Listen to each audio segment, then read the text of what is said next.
আসসালামু আলাইকুম সম্মানিত ভিউয়ার্স, আজ নতুন একটি ভিডিও নিয়ে হাজির হলো। আজকে ভিডিও টপিক অবশ্যই দেখে বুঝতে পেরেছেন। আজকে আমরা ফ্রিজে গ্যাস চার্জ করার নিয়ম কিছু আমি আজকে বলবো। এবং দেখেন, এটা অলরেডি আমাদের গ্যাস চার্জ করা হয়ে গেছে।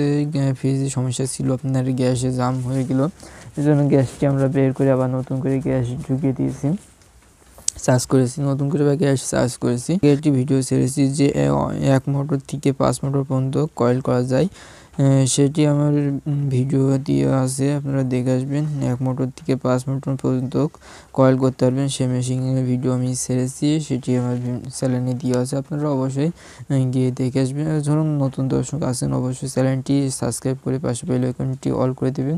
আর যারা সাবস্ক্রাইব করেছে অসংখ্য ধন্যবাদ।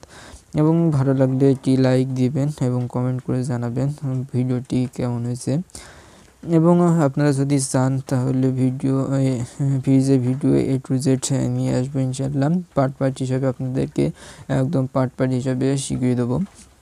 ফ্রিজের কাজ একদম A to Z ইনশাআল্লাহ নিয়ে আসার চেষ্টা করবো, পার্ট হিসাবে ইনশাআল্লাহ দিয়ে চেষ্টা করবো। এবং ফ্রিজটি আমরা গ্যাস চার্জ করা হয়েছে, এখন এই ফ্রিজটি চালু করেছি। আপনাদেরকে এটা এম্পিয়ার মিটার দিয়ে আপনাদেরকে আমি দেখাই দিচ্ছি। এবং অনেক ভিডিও ছাড়া আছে আমার চ্যানেলে, অবশ্যই চ্যানেলে গিয়ে আপনারা ঘুরে আসবেন। দেখেন, আমরা এখন এম্পিয়ার মিটারটি চালু করে আপনাদেরকে দেখাচ্ছি এম্পিয়ার কত নিচ্ছে, ঠিক আছে। কম্পিউটারের লোডে থাকলে কত এম্পিয়ার নেবে সেটা আপনাদেরকে আমি এখন দেখিয়ে দিচ্ছি, একটু লক্ষ্য করুন।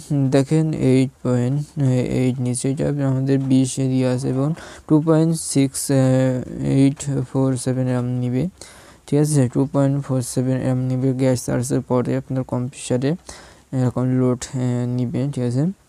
যে এখান থেকে আমরা গ্যাস চার্জ করেছি এবং এখান থেকে এই ফিল্টার হয়ে আমাদের গ্যাসটি ভেতরে ঢুকছে চেম্বার হয়ে আবার হিট কন্ডেন্সার ঘুরে আপনার নিচে আবার কম্প্রেসরে চলে আসবে।